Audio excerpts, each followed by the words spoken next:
Hello junior engineer, welcome to our YouTube channel technical Kranti.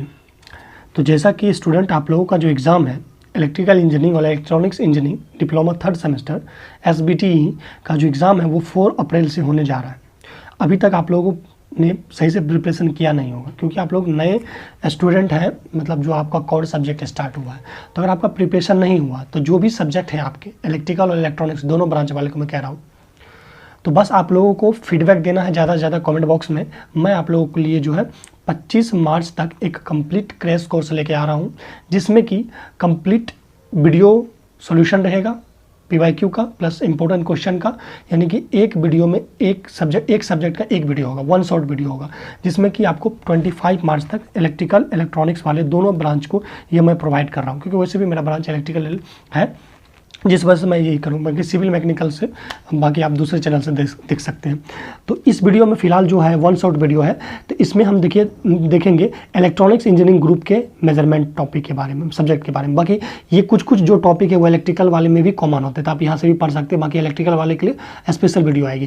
तो ये देखिए पार्ट 1 और 2 में ये वीडियो आएगी। तो इसमें जो है देख सकते हैं कि पहला यूनिट 6 यूनिट है ना, तो 3 यूनिट को हम एक वीडियो में कवर करेंगे और 3 यूनिट को दूसरे वीडियो में कवर करेंगे। तो बस आपको फीडबैक अच्छा आना चाहिए कमेंट बॉक्स में, ठीक है। और देखिए नोट्स काफ़ी अच्छा है, यही आपको लिखना है, ज़्यादा डेप्थ में नहीं जाना क्योंकि आपका एग्जाम नज़दीक है। और मैं आपको यहाँ इंपॉर्टेंट क्वेश्चन भी मैं पहले बता देता हूँ कि इस चैप्टर से कौन कौन इंपॉर्टेंट क्वेश्चन आने वाले हैं, ताकि जो है आप एग्ज़ाम जो आपका नज़दीक है आप जल्द से जल्द प्रिपरेशन कर लीजिए। अगर आप PMC भी देख लेते हैं, जो कि मैं अभी आपको बताऊंगा, और मूविंग आयरन इंस्ट्रूमेंट, फिर आता है PMMC और MI का बीच डिफरेंस होता है, एडवांटेज डिसएडवांटेज, ठीक है। तो इन तीनों में से एक क्वेश्चन आपके एग्जाम में फिक्स रहेंगे। 2 भी पूछा जा सकता है, लेकिन तीनों में से एक क्वेश्चन आएंगे ही आएंगे, ठीक है। उसके बाद है, अगर हम ब्रिजेज की बात करें तो ब्रिजेज में एक व्हीटस्टोन ब्रिज आएगा, केल्विन डबल ब्रिज आ सकता है और मैक्सवेल आ सकता है, ठीक है। इनमें आपको सर्किट डायग्राम और डेरिवेशन ध्यान में रखिएगा, जो कि मैं अभी आपको बताऊंगा। और उसके बाद है आपका पोटेंशियोमीटर, जो कि आपका तीसरा यूनिट है और उससे रिलेटेड एप्लीकेशन। फिर एनर्जी मीटर आएगा, फिर एनर्जी मीटर में जो है क्रीपिंग एरर से रिलेटेड क्वेश्चन आएगा, जो कि मैं अभी आपको बताऊंगा।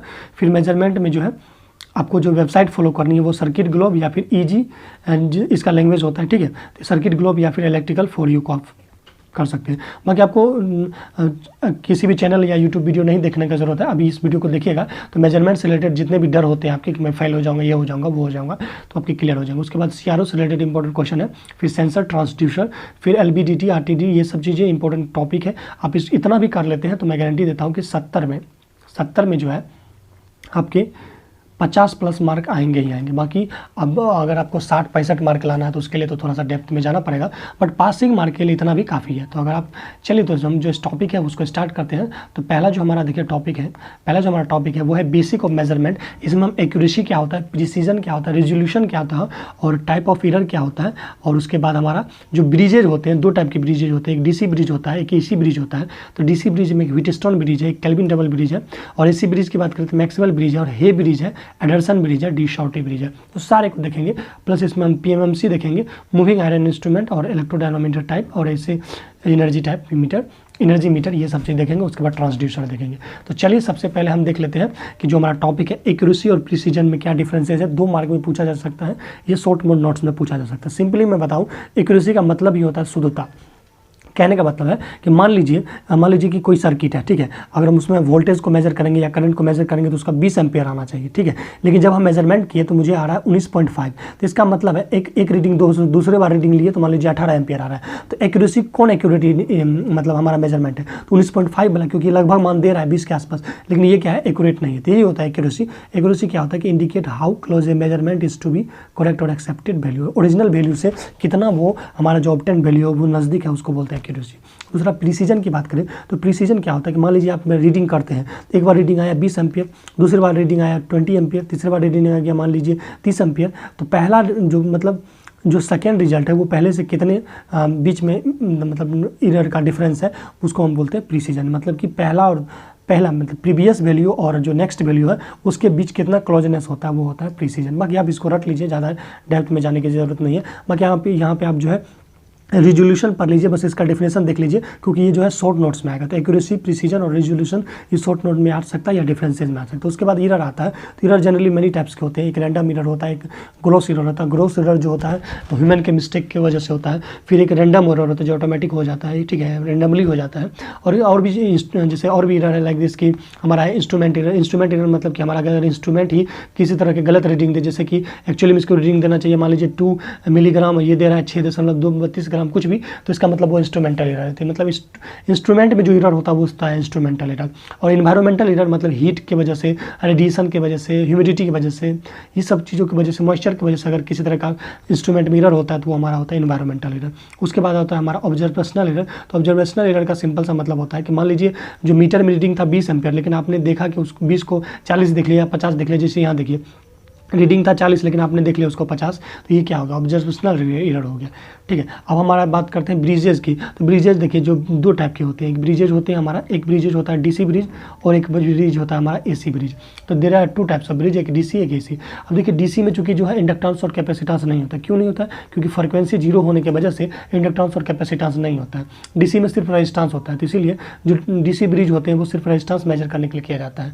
जो एसी ब्रिज होता है वो इंडक्टेंस, रेजिस्टेंस और जो हमारा कैपेसिटेंस है वो तीनों मेजर करने के लिए किया जाता है। तो आप यहाँ देख सकते हैं सबसे पहला नंबर पे जो आता है व्हीटस्टोन ब्रिज आता है। ये एक डीसी ब्रिज होता है।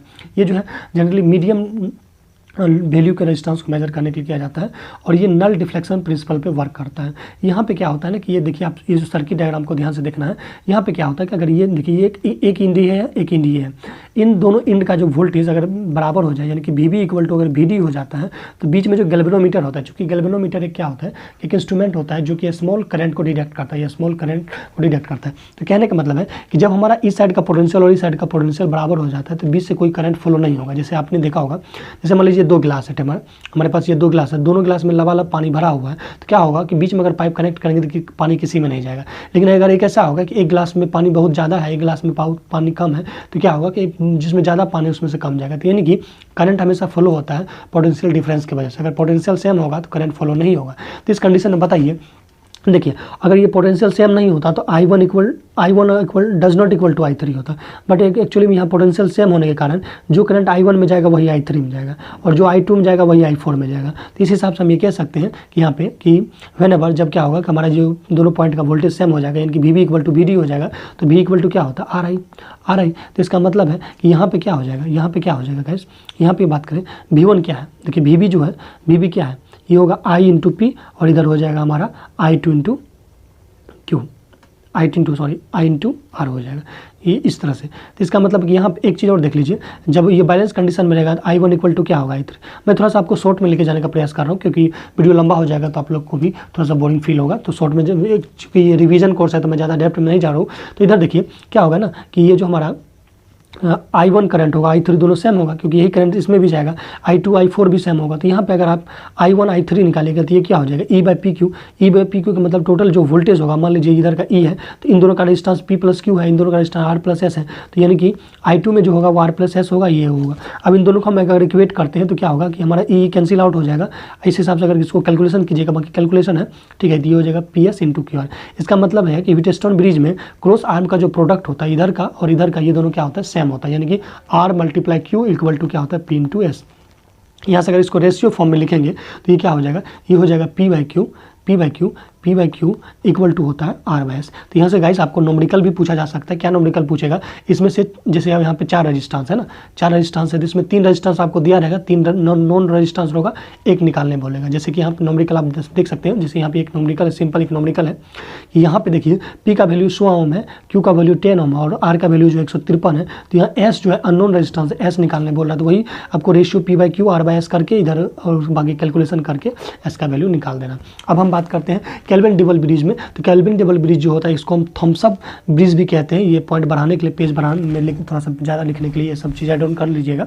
बाकी इसमें क्या होगा कि लेस देन 1 ओम के रेजिस्टेंस को मेजर करते हैं, अननोन रेजिस्टेंस को, यानी कि ये लो रेजिस्टेंस मेजर करने के लिए किया जाता है। और जो व्हीटस्टोन ब्रिज होता है वो मीडियम के लिए किया जाता है, ठीक है। बाकी हाई के लिए तो हमारा एसी ब्रिज है, ये जो है व्हीटस्टोन ब्रिज का ही मॉडिफाइड फॉर्म होता है। एक्चुअली में यहाँ क्या है ना कि यहाँ पे थोड़ा सा डिफरेंस, यहाँ आप देख सकते हैं जनरली ये जो व्हीटस्टोन ब्रिज का ही मॉडिफाइड रूप होता है। आप कैसे, तो आप देख सकते हैं कि व्हीटस्टोन ब्रिज में ये जो रेजिस्टेंस और ये रेजिस्टेंस पूरी तरीके से कनेक्टेड था, लेकिन यहाँ पे हमने क्या किया, थोड़ा सा इसको डिवाइड कर दिया, अलग अलग करने के बाद यहाँ एक एक्स्ट्रा रेजिस्टेंस जोड़ दिया R1, इधर भी R2 रेजिस्टेंस जोड़ दिया, और टोटल रेजिस्टेंस की बात करें तो यहाँ से यहाँ ये R जो होगा वो R1 प्लस क्या हो जाएगा, R2 हो जाएगा। ठीक है, ये होता है, बस थोड़ा सा मॉडिफाइड है, इसको लेयर रेजिस्टेंस कहते हैं। ठीक है, ये चीज़ें होगा, तो यहाँ पर लिखा हुआ R1 R प्लस, बस बात उतने है। बाकी जो है अगर हम फ्रॉम व्हीटस्टोन ब्रिज की बात करें तो ये क्या होगा, R/S इक्वल टू क्या होता है, P/Q होता है। ठीक है, तो यहाँ से देखिए अगर हम R निकालेंगे, क्या निकालेंगे, R निकालेंगे तो क्या हो जाएगा, PQ/S हो जाएगा। ठीक है, PQ/S होगा, P/Q इंटू S हो जाएगा। और यहाँ से एक्चुअली में हम क्या करेंगे, जो रेजिस्टेंस नोब का रेजिस्टेंस है, लीड का जो रेजिस्टेंस, उसको भी ऐड करेंगे, क्योंकि ये पूरा रेजिस्टेंस क्या होगा, R प्लस R1 हो जाएगा, तो R प्लस R1 हो जाएगा, और S में ये रेजिस्टेंस जोड़ देंगे, R2 हो जाएगा। ठीक है, बस इतना अभी समझिए, डेप्थ में नहीं जाना है। अब देखिए एक्चुअली में अगर ये हमारा एक्चुअली में ये देखिए, अगर P/Q इक्वल टू R/S है, तो इसका मतलब है कि R1/R2 भी क्या होगा, P/Q के बराबर होगा, क्योंकि इसका जो वोल्टेज है, मतलब इसके इनका वोल्टेज सेम है, तो वोल्टेज सेम है तो रेजिस्टेंस भी, इंपेडेंस भी सेम होना चाहिए रेजिस्टेंस। तो यहाँ पे आप देख सकते हैं R1/R2 इक्वल टू क्या हो जाएगा, P/Q। इसको पलटा लीजिए, सिंपली पलटाने के बाद दोनों साइड एक जोड़ दीजिएगा। ठीक है, एक जोड़ने के बाद अब ये देखिए कैलकुलेशन है, ज़्यादा मैं डेप्थ में नहीं जा रहा हूँ, और बाकी ये सब चीज़ आता होगा आपको। इसमें कैलकुलेशन करने के बाद फाइनली हमें R1 का वैल्यू ये निकल जाएगा। इसी तरह से आप देखिएगा यहाँ पे पलटाना नहीं है इस बार, इसमें नॉर्मली जो R1/R2 P/Q है उसमें 1 ऐड कर दीजिएगा, फिर इसमें LCM लीजिएगा, तो कैलकुलेशन करने के बाद आपको जो R2 का वैल्यू आएगा कुछ इस टाइप से आएगा। अब देखिए हमारा R1 R2 का वैल्यू आ गया, और इक्वेशन हम पहले से क्या जानते हैं, इक्वेशन हम पहले से जानते हैं R1 मतलब R plus R1 P/Q S plus R2, तो R1 का वैल्यू जो है वहाँ पे रखेंगे, इसमें भी इधर रख दिए। ठीक है, सिंपली अब देखिए जो कॉमन पार्ट है, ये देखिए ये वाला पार्ट कट जाएगा, तो R इक्वल टू क्या हो जाएगा, P/Q/S। यहाँ से भी न्यूमेरिकल क्वेश्चन पूछा जा सकता है, 3 दिया रहेगा, 1 निकालने बोलेगा। तो ये था केल्विन डबल ब्रिज, बाकी आप कैलकुलेशन कर लीजिएगा। ठीक है, अब देखिए अब यहाँ पे थोड़ा सा आपको जेड बता देते हैं। देखिए एक्चुअली में इंपेडेंस क्या होता है। ठीक है, देखिए अगर हम डीसी की बात करें, डीसी में तो सिर्फ रेजिस्टेंस होता है, लेकिन एसी में क्या होता है कि रेजिस्टेंस भी होता है, और एक हमारा इंडक्टेंस भी होता है, और एक कैपेसिटेंस भी होता है। तो इंडक्टेंस को हम दिखाते हैं J⍵L से, और इसको दिखाते हैं J⍵1/J⍵C से। ठीक है, ये अगर हमको R मतलब रेजिस्टेंस प्लस जो इंडक्टेंस का जो ऐड होता है, सम जोड़ के हो जाता है, उसको हम इंपेडेंस बोलते हैं, या फिर रेजिस्टेंस प्लस कैपेसिटेंस को भी क्या बोलेंगे, इंपेडेंस बोलेंगे। तो ये होता है, ये तीनों का कंबाइंड फॉर्म को, यानी कि R plus J⍵L plus J⍵1/J⍵C, ये सब क्या है, इंपेडेंस होता है। इंपेडेंस जो होता है वो रेजिस्टेंस, इंडक्टेंस, कैपेसिटेंस का सम होता है। तो अब देखिए हम सबसे पहले देखेंगे एसी ब्रिज, जिसमें सबसे हमारा पहला जो ब्रिज आएगा वो है मैक्सवेल ब्रिज। देखिए मैक्सवेल ब्रिज जो होता है सेल्फ इंडक्टेंस मेजर करने के लिए किया जाता है। सेल्फ इंडक्टेंस क्या होता है समझ रहे हैं आप। ठीक है, इंडक्टेंस चीज़ें समझ रहे हो, आई होप आप थोड़ा बहुत सर्किट में थ्योरी में पढ़े होंगे, वो भी मैं आपको वीडियो कंप्लीट करवा दिया हूँ, तो आप जाके वहाँ देख सकते हैं प्लेलिस्ट में। देखिए ये जो एडवांस फॉर्म होता है व्हीटस्टोन ब्रिज का, और ये जो प्रिंसिपल कंपेरिजन प्रिंसिपल पे वर्क करता है। कहने का मतलब है स्टैंडर्ड जो इंडक्टेंस होगा या रेजिस्टेंस होगा उससे ये कंपेरिजन करके अननोन का बताएगा। ठीक है, यहाँ पे आप देख सकते हैं सर्किट कुछ इस डिज़ाइन का है कि यहाँ पे, ठीक है, यहाँ पे देखिए ये R1 L1 यहाँ पे कनेक्टेड है, इधर ये R4 है, और ये R2 है, ये L2 है, ये वेरिएबल है, इसको वेरी करेंगे। इधर ये R3 है, अगर R3 है तो ये Z इंपेडेंस Z3 होगा, ये Z4 होगा, ये Z1 होगा, और Z1 क्या होगा, R1 प्लस J⍵L का सम होगा। इधर Z2 जो होगा R2 प्लस J⍵ का होगा, प्लस इसमें जो है एक स्मॉल रेजिस्टेंस R2 भी एड ऑन किया गया है। बाकी देखिए जो करंट I1 इसमें जाएगा यही करंट इसमें भी जाएगा, जो करंट I2 इसमें जाएगा यही जाएगा इसमें, क्योंकि ये बैलेंस कंडीशन में होगा। बाकी इधर का जो वोल्टेज होगा E1 होगा, इधर का E3, इसका E2, इसका E4 होगा। अब यहाँ पे देखिए एट बैलेंस कंडीशन ये लिख लेना है आपको एग्जाम में पेज बढ़ाने के लिए, ताकि अच्छा मार्क मिले। L1 जो क्या है अननोन इंडक्टेंस, यही निकालना है। L2 क्या है वेरिएबल इंडक्टेंस है, यहाँ आप देखेंगे, और R2 क्या है वेरिएबल रेजिस्टेंस है, और R3 नॉन रेजिस्टेंस है।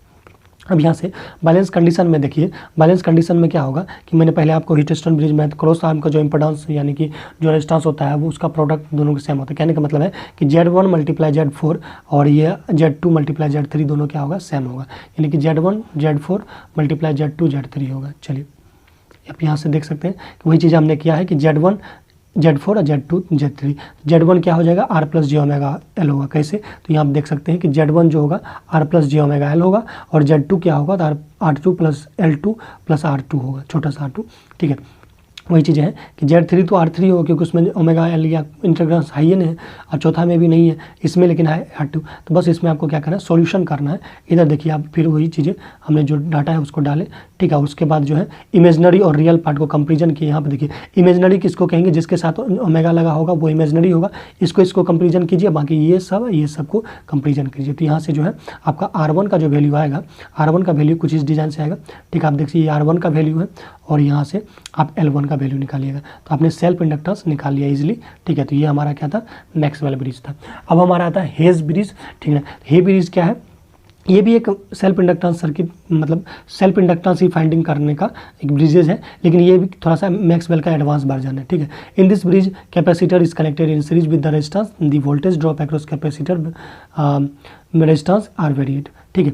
इसमें कैपेसिटर थोड़ा सा लगा हुआ रहता है, थोड़ा सा ये मॉडिफाइड फॉर्म है उसका। आप देख सकते हैं वही चीज़ है, बस यहाँ पे देख सकते हैं सेम चीज़ कनेक्टेड है। Z1 हो गया, ये Z3 हो गया, Z4 हो गया, Z2 हो गया, Z2 जो होगा वो R2 होगा, और Z4 जो होगा ये क्या होगा, इसमें जो है R4 प्लस क्या हो जाएगा, 1/J ओमेगा C4 हो जाएगा, ठीक है।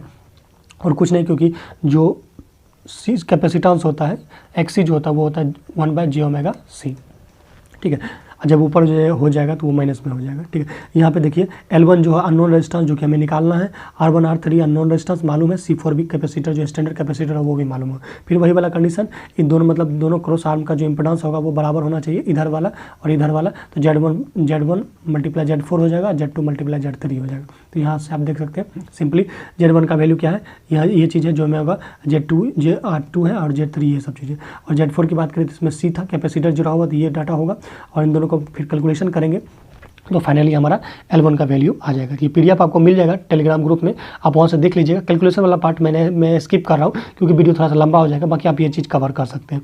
फिर देखिए एडर्सन ब्रिज की बात करें तो ये भी क्या है कि सेल्फ इंडक्टेंस मेजर करने का मतलब एक्यूरेट, लेकिन ये मेजर करता है एडर्सन ब्रिज से, ठीक है। सेल्फ इंडक्टेंस मेजर करने का एक ब्रिज है, ठीक है।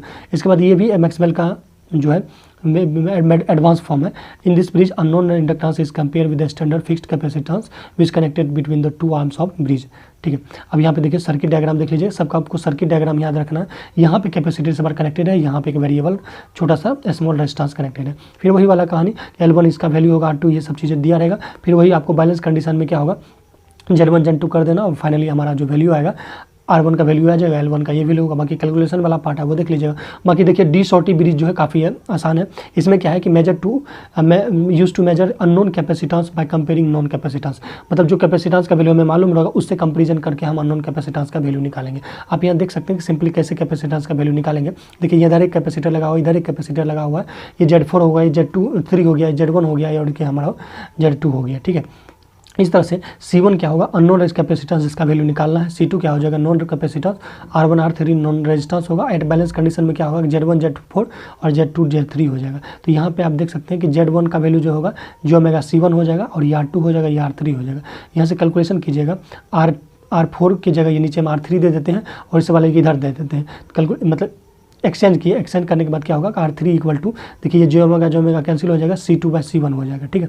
यहाँ से आप देख सकते हैं यही होगा। अगर यहाँ से C1 निकालेंगे तो क्या हो जाएगा, C2 इंटू R2/R3। इसके एडवांटेज की बात करिए तो इसका सिंपल सर्किट होता है, कैलकुलेशन काफ़ी ईजी होता है। डिसएडवांटेज की बात कीजिएगा तो कैपेसिटर प्रेजेंट होने की वजह से डाइलेक्ट्रिक लॉसेस होगा, जिस वजह से जो हमारा एक्यूरेसी होगा वो थोड़ा सा कम होगा, और ये जो है एक्यूरेट रिजल्ट नहीं देगा। फाइनली यहाँ से भी न्यूमेरिकल पूछे जा सकते हैं। अब हमारा आता है मूविंग मतलब permanent magnet moving coil instrument. ये जो मेजर किया जाता है ये वोल्टेज और करंट मेजर करता है, ठीक है। परमानेंट मैग्नेट मतलब इसमें जो है परमानेंट मैग्नेट का यूज़ किया जाएगा, परमानेंट मैग्नेट, ठीक है। इसमें कोई टेम्पररी मैग्नेट या फिर सोलेनॉइड यूज़ नहीं किया जाता। ये हमारा परमानेंट मैग्नेट है। इसके बीच में है जो हम एक फॉर्मर लगा दिए जाते हैं, और ये जो है मोटर प्रिंसिपल पे काम करता है। जैसे आपने देखा होगा जो मोटर होता है, ये हमारा दो मैग्नेट, इसके बीच में जो है अगर मूविंग कॉइल को रखते हैं तो क्या होता है कि फोर्स लगता है, फोर्स लगने के बाद वो क्या होता है, घूमने लगता है। तो वही तरीके से यहाँ भी जब हम वोल्टेज या करंट देते हैं मेजर करने के लिए, जैसे यहाँ से वोल्टेज देंगे तो क्या होगा कि जब कभी भी हम क्या होता है यहाँ से प्रिंसिपल थोड़ा सा पढ़ लीजिए कि वर्किंग प्रिंसिपल इसका is like similar to DC motor. When current carrying conductor place in the magnetic field it experience a force which deflect the coil in the direction and then deflecting torque is T D. कहने का मतलब है कि जब कभी भी आप एक मतलब मैग्नेट के या फिर मैग्नेटिक फील्ड में एक मूविंग कॉइल को रखते हैं तो वो एक फोर्स एक्सपीरियंस करता है, जिस वजह से वो क्या होगा, डिफ्लेक्ट होगा। और डिफ्लेक्ट होगा तो क्या होगा, हमारा पॉइंटर भी डिफ्लेक्ट होगा और जो स्केल में रीडिंग होगा वो हम रीडिंग को नोट आउट कर लेते हैं। फिर यहाँ पे जो डिफ्लेक्टिंग टॉर्क होगा, ठीक है, डिफ्लेक्टिंग टॉर्क जो होगा BI sin थीटा होता है। डिफ्लेक्टिंग टॉर्क या फिर कंट्रोलिंग टॉर्क या फिर डंपिंग टॉर्क, ये सब क्या होता है, ये भी एग्जाम में क्वेश्चन पूछा जाता है। उसके लिए मैं वीडियो प्रोवाइड कर दिया हूँ, पहला वीडियो, तो आप जाके मेजरमेंट वाले सेक्शन में जाके देख लीजिएगा डिफ्लेक्टिंग टॉर्क क्या होता है। PMMC मैंने वहाँ बताया है, यहाँ तक कि रेंज ऑफ मीटर भी बताया है, तो डिटेल में आपको देखना है तो वहाँ जाके देख लीजिएगा, ठीक है। इसका फॉर्म ये सब डेरिवेशन कैसे हुआ है ये भी चीज़ आपको उसमें जाके देख लीजिएगा। TD controlling torque equal to क्या हो जाएगा, TC KC थीटा, ये मैंने ऑलरेडी वीडियो में बताया है, तो आप मेजरमेंट की वीडियो में जाकर उसको देख लीजिएगा डेप्थ में, ठीक है, PMMC और ये सब। बाकी आप देख सकते हैं एडवांटेज और डिसएडवांटेज की बात करें, देखिए मैं आपको बता देता हूँ कि जो PMMC का एडवांटेज होता है वो मूविंग आयरन इंस्ट्रूमेंट का डिसएडवांटेज होता है, और जो मूविंग आयरन का एडवांटेज होता है वो इसका डिसएडवांटेज होता है। बात इतने है। तो अगर आपको PMMC का याद है, अगर आपके एग्जाम में मूविंग आयरन इंस्ट्रूमेंट के बारे में पूछा गया एडवांटेज में, तो बस इसको उल्टा करके लिख दीजिएगा, बात खत्म है, ठीक है। इसी तरह से अगर रेंज एक्सटेंशन ऑफ आर्मीटर क्या होता है कि फार्मूला यहाँ से नोमेरिकल पूछे जाते हैं, तो ये वाला फार्मूला का डेरिवेशन मैंने ऑलरेडी पिछले वीडियो में करवा दिया है, तो आप उस वीडियो को जाकर देख लीजिएगा, ठीक है। और बाकी इससे नोमेरिकल कैसे पूछे जाते हैं ये भी मैंने आपको डिस्कस किया है। फिर range extension of volt meter, मतलब वोल्ट मीटर को के जो रेंज को कैसे बढ़ाएंगे, जैसे मान लीजिए 2000 वोल्ट है, मतलब 11 के भी वोल्टेज है, लेकिन मेरे पास जो इंस्ट्रूमेंट मेजर करने का वो 200 वोल्ट वाला ही है, तो उससे कैसे हम 11 के को मेजर करेंगे, वही होता है रेंज एक्सटेंशन। तो मैंने नोमेरिकल भी वहाँ पे करवाया है, और यहाँ से नोमेरिकल भी पूछे जाते हैं, इस चीज़ को जाकर देख लीजिएगा। फिर यह मूविंग आयरन इंस्ट्रूमेंट 2 टाइप्स होता है कि एट्रैक्शन टाइप, एक रिपल्सन टाइप। एट्रैक्शन रिपल्सन में क्या होता है ना कि the instrument which is moving, मतलब इसमें क्या होगा, मूविंग आयरन यूज किया जाता है flow of current for voltage and current among instrument, इसको बोला जाता है। फिगर आप नोट डाउन कर लीजिए, फिगर सही से बनाइएगा, अच्छा मार्क मिलेगा। अब देखिए वर्किंग प्रिंसिपल की बात करें तो when current passing through the stationary coil a magnetic field is set up and magnetic iron piece is attract towards the coil and coil pointer is deflect. कहने का मतलब है कि जब कभी मैग्नेटिक फील्ड इस कॉइल में दिया जाता है तो क्या होता है कि ये जो हमारा ये अट्रैक्ट करता है ये साइड, जब ये अट्रैक्ट करेगा तो क्या होगा, ये खुद ब खुद पॉइंटर हमारा घूमेगा, पॉइंटर घूमेगा तो रीडिंग देगा। तो सिंपली यही वर्किंग है और कुछ नहीं है। बाकी ये इक्वेशन ऑफ डिफ्लेक्टिंग टॉर्क कैसे निकाला जाता है ऑलरेडी मैंने आपको जो है दूसरे वीडियो में बताया, तो वहाँ से आप जाके देख लीजिएगा, ठीक है। यहाँ पे अगर बात करें इलेक्ट्रोडायनोमीटर टाइप का, तो यहाँ पे यहाँ से फोटो देख सकते हैं, इसमें क्या है कहानी, ठीक है। ये जो जनरली है work on the principle of dynamometer पे वर्क करता है। और यहाँ पे क्या है कि थोड़ा सा वर्किंग देख लीजिए कि when electrodynamometer watt meter is connected in the circuit measure the electric power. इस जनरली जो ये पावर मेजर करने के लिए किया जाता है। The current coil carries the load current and potential current voltage directly proportional because of the current two coils mechanical force between the due which moving coils and hence upon attraction. कहने का मतलब है कि देखिए ये जो coil है हमारा, एक कॉइल है हमारा फिक्स्ड कॉइल में, एक है करंट कॉइल, एक होता है पोटेंशियल कॉइल। एक में हम वोल्टेज जाता है, एक में करंट जाता है। तो दो, जब कभी क्या होता है कि दो मतलब करंट के बीच कोई मूविंग कॉइल रहता है तो उसमें एक फोर्स लगता है, और फोर्स लगने के बाद क्या होगा, ये डिफ्लेक्ट होगा तो पॉइंटर इसके साथ साथ डिफ्लेक्ट होगा, तो पॉइंटर जो है रीडिंग देगा। तो बाकी और भी चीज़ें आप अच्छे से पढ़ लीजिएगा। बाकी एनर्जी मीटर है तो एनर्जी मीटर का एक फोटो देख लीजिए, सिंपली एक फोटो है, ठीक है, डायग्राम है। इसी डायग्राम को आपको एग्जाम में बनाना है और अच्छा मार्क लाना है, ठीक है। देखिए सिंगल फेज एनर्जी मीटर जो होता है क्या है कि ये जो हम एनर्जी खपत करते हैं, जो यूज़ करते हैं, ठीक है ना, लोड के थ्रू, उसको ये मेजर करता है, ठीक है। जैसे हमारे घर में एनर्जी मीटर लगा होता है, बिल रीडिंग इसी से ना किया जाता है, तो यही होता है एनर्जी मीटर। एनर्जी मीटर का आप यहाँ कंस्ट्रक्शन देख सकते हैं, इसमें एक प्रेशर कॉइल है, यहाँ पे एक शंट मैग्नेट लगा हुआ है, एसी सप्लाई है, फिर ब्रेकिंग मैग्नेट है। बाकी इसका एनिमेशन देख लीजिएगा अगर समझ में नहीं आ रहा तो। बाकी यहाँ पे देख सकते, अगर इसको पढ़िएगा वर्किंग को तो समझ में आ ही जाएगा कि when the meter is connected to supply line and the load then both coils are produce magnetic field. The field produce by current coil is high. जैसे जैसे आप करंट बढ़ाओगे तो जो फील्ड होगा वो बढ़ेगा, और उसके बाद जैसे जैसे प्रेशर कॉइल का जो वोल्टेज बढ़ाओगे तो यहाँ पे भी फील्ड होगा। Both the flux produce eddy current loss. क्या होता है ईडी करंट, क्या होता है वो ऑलरेडी मैंने पिछले वीडियो में बताया, और एनर्जी मीटर के बारे में भी बताया, तो वहाँ जाकर आप थोड़ा सा देख लीजिएगा इसको डेप्थ में, ठीक है। बाकी मैं तो ओवरव्यू यहाँ पे दे ही दिया हूँ, और बाकी ये इंपॉर्टेंट क्वेश्चन मैं आपको बता दूँ। नेक्स्ट जो 4 यूनिट है उसको मैं नेक्स्ट वीडियो में कवर कर लूँगा। बस आप लोगों को फीडबैक मिलना चाहिए, अगर आपका फीडबैक सही रहा तो नेक्स्ट वीडियो में जल्दी कवर लूँगा। 25 मार्च तक मैं आपके सिलेबस को पूरे कंप्लीट करूँगा इलेक्ट्रिकल इलेक्ट्रॉनिक्स वाले को। तो ज़्यादा से ज़्यादा कमेंट कीजिएगा ताकि एक अच्छा मोटिवेशन मिलते हैं नेक्स्ट वीडियो में। तब बाय बाय, जय।